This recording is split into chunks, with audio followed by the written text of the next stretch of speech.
Good evening. My name is Amber Robinson, and I'll be discussing Chapter 7, pages 191 through 198. I'm actually going to start with page 190 for the sake of uniformity so that we can move right along with the theme, the overall theme. So, for my executive summary, the overall theme is theft act investigation methods. We're going to be talking about surveillance and covert operations and vigilance, obtaining physical evidence, gathering electronic information from the computer and other sources, as well as the summary. So, to begin, surveillance and covert operations are essential theft act investigation techniques. It pretty much relies primarily on sensory observation, seeing and hearing. Surveillance and covert operations are used to record physical facts and movements associated with fraud. The types include stationary fixed point surveillance, mobile tailing surveillance, electronic surveillance.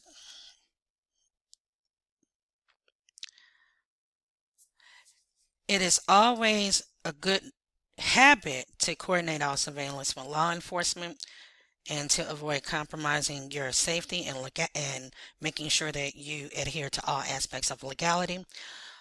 Also ensure that the surveillance complies with Fourth Amendment privacy, and always make sure that before going through this process that you consult legal counsel and make sure that HR involvement is there. It's very critical. So when it comes down to fixed point surveillance, investigators typically tend to observe from a fixed location because they anticipate there will be likely suspect behavior. As an investigator, you want to make sure that you keep detailed notes of the date and time, observer's name, witnesses, observation, distance, and location, and a time log of the suspect's movements. For instance, Table 7.2 in the textbook talks about a surveillance log, and as you can see, there were very meticulous notes that were taken. When it comes down to mobile surveillance, what happens is that the investigator follows a suspect, and typically this is an investigation that does indeed involve law enforcement. It's very risky because it does require training and it could be potentially dangerous. There is a very high cost of chance of failure. However, it could lead to valuable insights. For instance, one could get to see the bribe recipient identification. When it comes down to electronic surveillance includes video surveillancing and wiretapping. You would have to get a subpoena before you would want to go through a wiretapping. It's generally reserved for law enforcement. Videos may be used and very useful in kickback schemes. But one thing to note is that organizations do have data policies. Most of the time, all corporate data is and can be monitored. It's always good to note to make sure that legal and ethical guidelines are adhered to.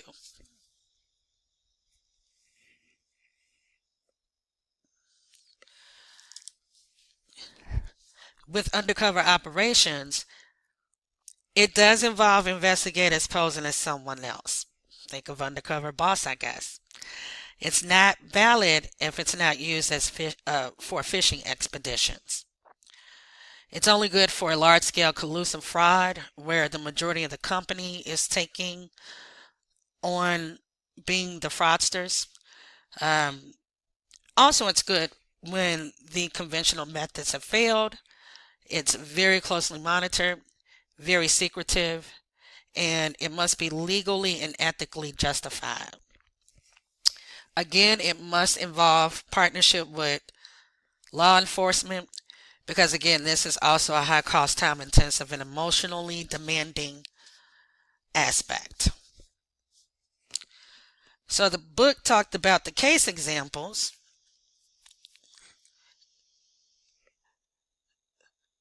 of collusive fraud of a collusive fraud conviction. But when there is a failed operation, agents may fear their lives, and then they may be biased in their viewpoints because of the person who came up with the idea to investigate. Now, with an extreme case, unfortunately, an investigator got killed during a copper theft investigation in the Philippines. So we want to make sure that if this may be you and you're thinking about doing this for a living, that you adhere to the highest standards of safety in those guidelines and make sure that you work with law enforcement.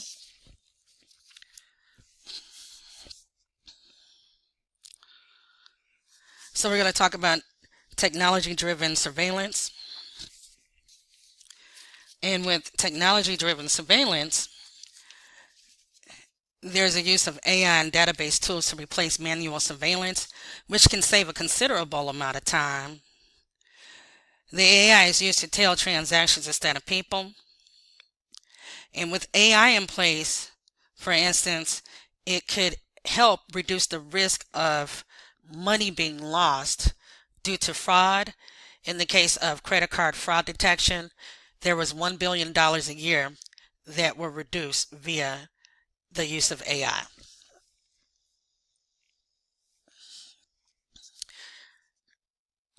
Now, one thing that we didn't really talk about is that when it comes down to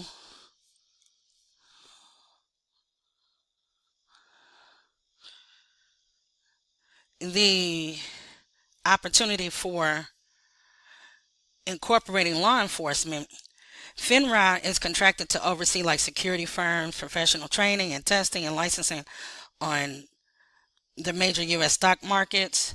So they would be very resourceful in making sure that the investigation can ensue. Now we're going to talk about invigilation.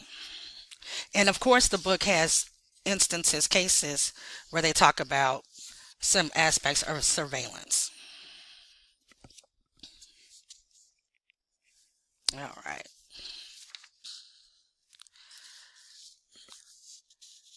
All right. So invigilation is it's a theft act investigative techniques that really involves close supervision of suspects during an examination period. With invigilations, strict temporary controls are imposed on a specific activity, not a corporate-wide or company-wide activity during that period.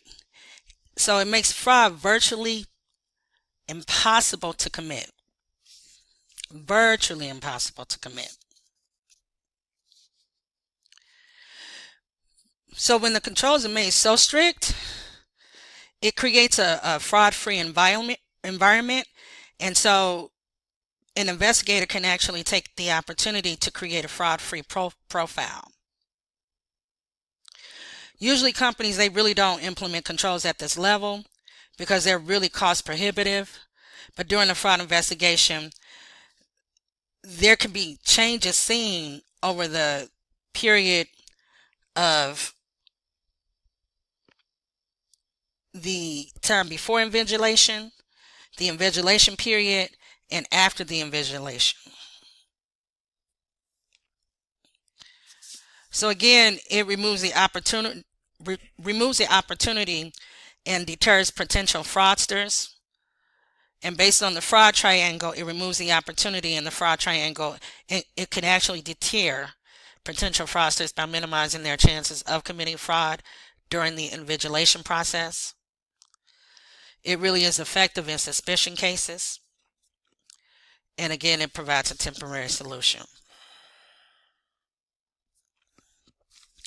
So again, before the phase, it's one where the normal controls are established and a baseline data is collected to prepare for the invigilation process. And as you can see from figure 7.3 from the textbook, that before invigilation phase was 14 to 30 days. During the invigilation, it was 14 to 30 days, and after the invigilation period, it was 14 to 30 days as well. The textbook mentions that the time frame for the invigilation must be at least 14 days. At least.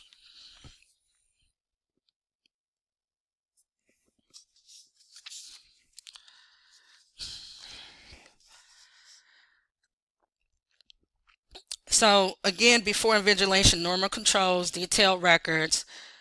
During invigilation, there are extreme controls and all actions are tracked. After invigilations, period, things return to normal and there are detailed records. And here's the reason why, because typically the person who is committing the fraud, they typically tend to go back to committing that fraud after the invigilation period, which makes that fraud stick out like a sore thumb. Now, the cautions for invigilation is that training is required because surveillance can be very dangerous and legally risky. Also, the cost versus benefit. Again, it's often expensive and time consuming. And also for targeted use only, it's best to use it in high risk situations within self contained areas, and again, not for company wide concerns. For instance, when you have someone handling cash or employees handling expensive inventory. Again, minimum duration has to be at least 14 days, and there is a backlash risk if it's handled poorly. It could damage the trust of your employees, and as well, morale would decline and productivity would go through the door and tank. Okay?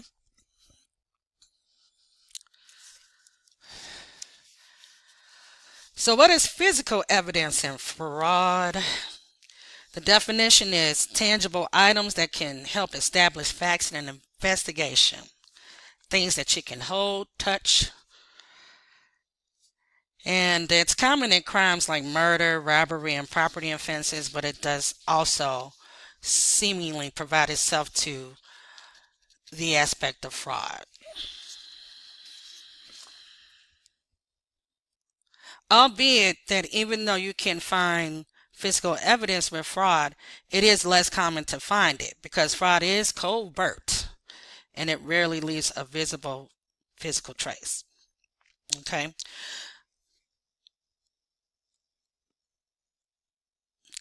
So before we get to the next slide, I just kind of want to mention that there are examples that I want to point out in physical evidence in fraud cases. For instance, inventory records and physical counts may be off the charts. They pretty much would show missing inventory, tampered locks and broken safes and forced entry signs, grease stains, fibers, paint chips, as well as incorporating digital forensics with computers, devices, hardware to obtain this physical evidence. Also, one may find fingerprints, tire marks, and cutting tools. It gets that deep. The book talked about the 1993 World Trade Center bombing. The vehicle identification number was on the van axle, and the VIN number traced the van to a rental company. And the outcome was that the suspect was arrested when attempting to recover the deposit. And so the physical evidence in digital fraud may include tangible clues like hardware, receipts, or even containers. Another case that the book talked about was the counterfeit peso conspiracy, where nearly $1 million in counterfeit pesos were hidden in the sofa and also sent to Costa Rica. And there was a clue of like some digits printed on the burlap of the sofa cover. And so what the Burns investigation did was that they contacted the burlap manufacturer to decode the imprint, and they traced a 4-digit number to a dry goods store. They also took the time out to interview a retail clerk who described the customer, which was an elderly woman, and located the woman and learned that she purchased the burlap for her son-in-law. Then what they did was is that they traced the moving company that shipped the sofa. They interviewed the dockhands, identified the man who had traveled to Costa Rica, found the engraver of the counterfeit plates, and tied the printing plant to literature supporting a regime change. So it's those small clues that turn into bigger ones that can really take the time out to show the fraud via persistence, observation, and logical follow through.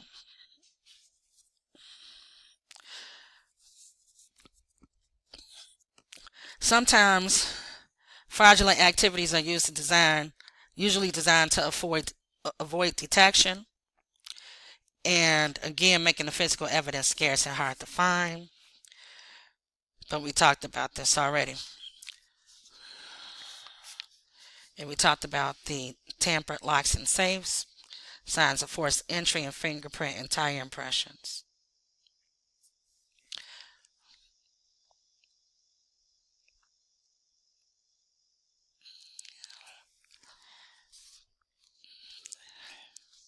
So now we're going to talk about computer forensics.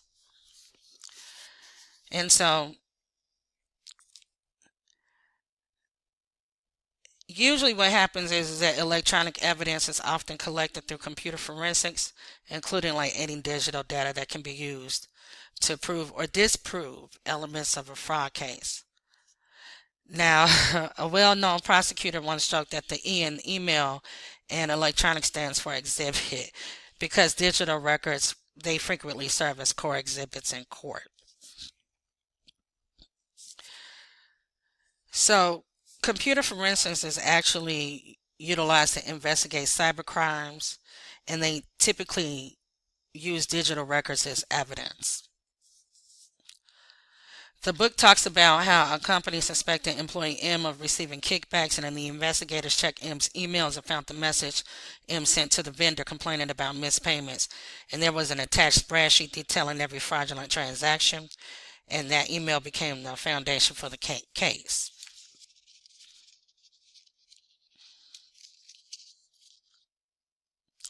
Another one where it didn't come out as fraud involved a man named Jack who was a programmer, and his behavior was what suspected them. So they thought he was leaking company secrets, and the phone log showed that there were long calls to a hotel in Puerto Rico. And after they did a forensic review of his computer, he was having an affair. Now, that's inappropriate, but it wasn't fraud. So the electronic evidence cleared him.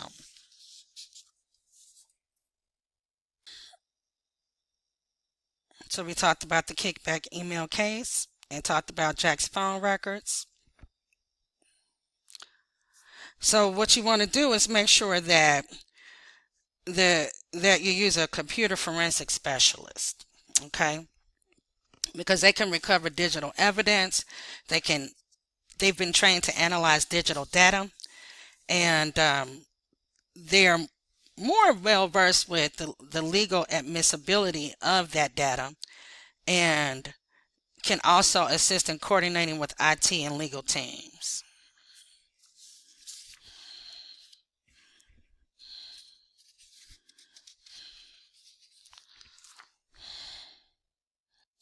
There are some legal challenges, or just challenges period, when it comes down to dealing with certain type of devices. With computers, there are hard disk imaging and system analysis are essential steps in managing and securing data on computers. So typically, you want to make sure that you deal with IT and partner with them. Phones have unique operating systems, and encryptions on the phones often require subpoenas for access and presenting the information, or gathering the information does provide unique challenges due to this. Also, when it comes down to cloud storage, there are legal barriers and complications in remote data retrieval that make the cloud storage challenging to manage and secure.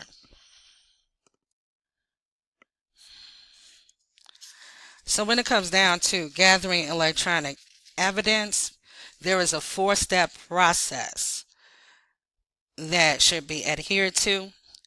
So the first thing you want to do is secure the device. So securing the device and ensuring its integrity to preserve electronic evidence. Then clone the device and verify with the CRC. Do a manual search for obvious data. and use automated tools for deep analysis. Start by securing the computer or device. Photograph everything, as well as bring a neutral witness to make sure that there's no evidence tampering, and cut the power rather than shut it down normally. This avoids clearing disk caches that could hold critical evidence. Always make sure to consult legal and IT advisors before taking action.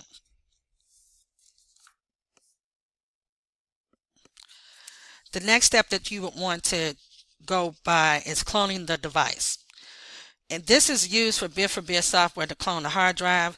This includes even deleted data in empty space.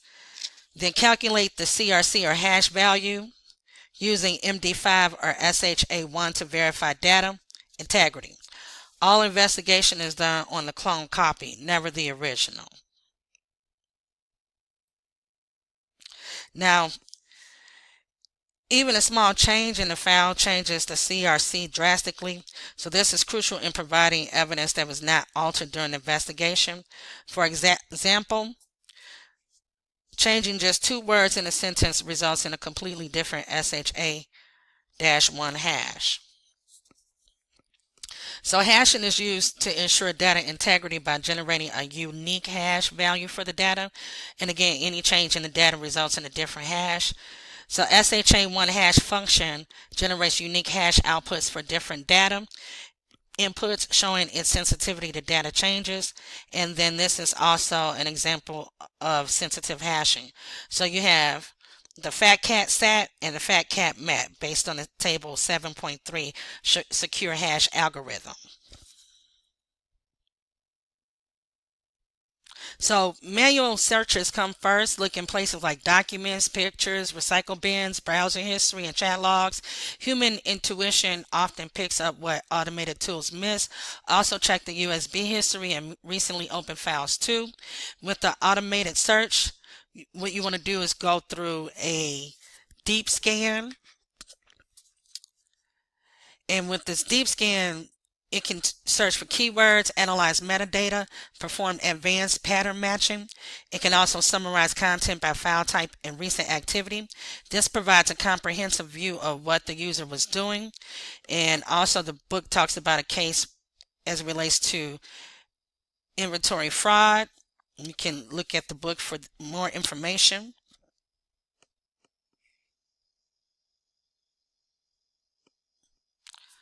Now we're going to talk about forensic software.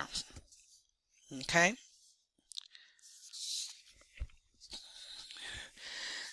So one thing I want to point out is that computer forensics is really an evolving field.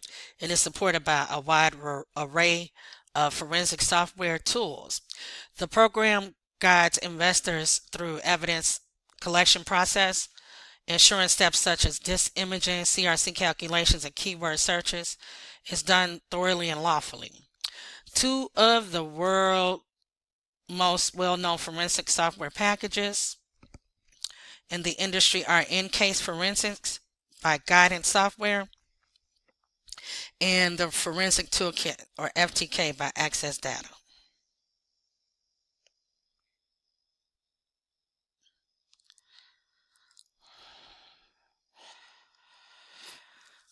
There are open source alternatives. While EnCase and FTK are widely used in professional environments, there are also powerful open source alternatives.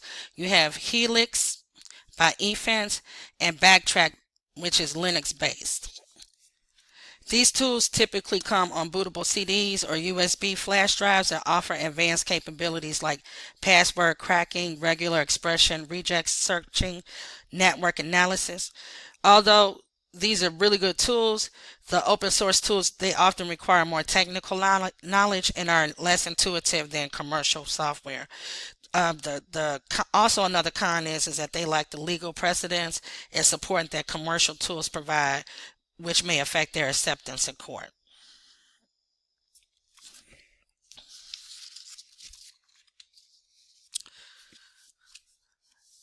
There was a real world application in where the case that we talked about with Jack and the suspicious Puerto Rico calls, forensic analysts used Helix to search Jack's computer. So through the initial suspicions, they pointed to an intellectual property theft. The evidence revealed only personal misconduct. So this is when they used the Helix property or Helix to search the property. This case does illustrate how the even open source tools can be effective if used properly.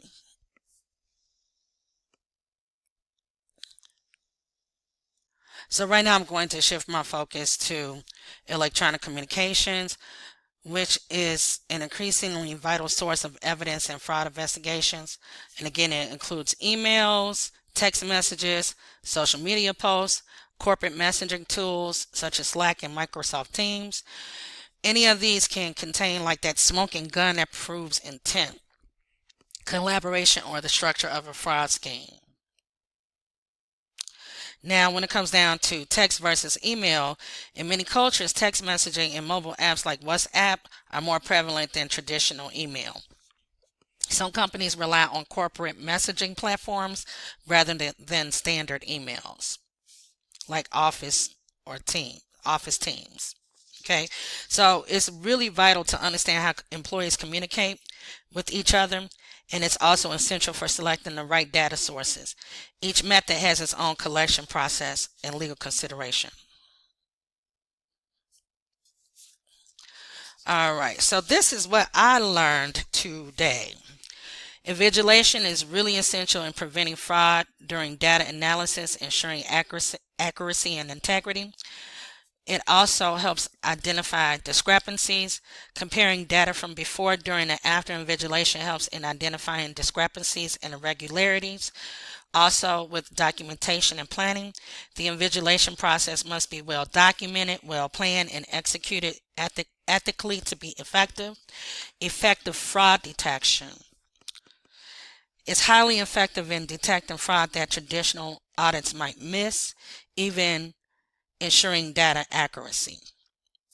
With physical evidence, I learned that physical evidence, though rare, can significantly impact investigations by providing tangible proof, and there is a thorough methodical approach which is critical for properly uncovering and analyzing physical evidence in investigations, and it also comes with the corroboration of digital and documentary evidence. Now, the summary on e-evidence.